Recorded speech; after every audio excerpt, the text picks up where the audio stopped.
আজ বুধবার রাজনৈতিক পরিমণ্ডলে এক অবিস্মরণীয় অভাবনীয় দিন।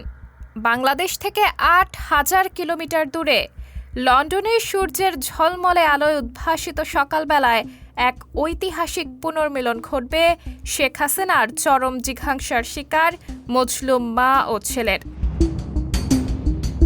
বহু বাধার বিন্ধ্যাচল, চড়াই উতরায় অনিশ্চয়তা, বহু দগদগে দিনলিপি পেরিয়ে ৭.৫ বছর পর বাংলাদেশের সাবেক প্রধানমন্ত্রী বিএনপি চেয়ারপারসন বেগম খালেদা জিয়ার সঙ্গে তার বড় ছেলে ও বিএনপির ভারপ্রাপ্ত চেয়ারম্যান তারেক রহমানের সাক্ষাৎ হবে।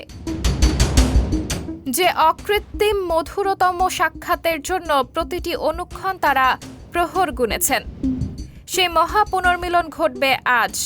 খালেদা জিয়াকে স্বাগত জানাতে পুত্র তারেক রহমান, পুত্রবধূ ডাক্তার জুবাইদা রহমান, নাতনি ব্যারিস্টার জাইমা রহমান, ছোট ছেলে মরহুম আরাফাত রহমান কোকর কন্যা জাফিয়া রহমান ও জাহিয়া রহমান বিমানবন্দরে উপস্থিত রয়েছেন বলে জানা গেছে।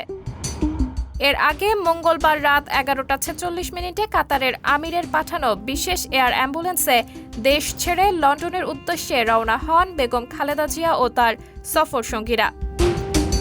সাবরিনা জলিল, সবার কথা।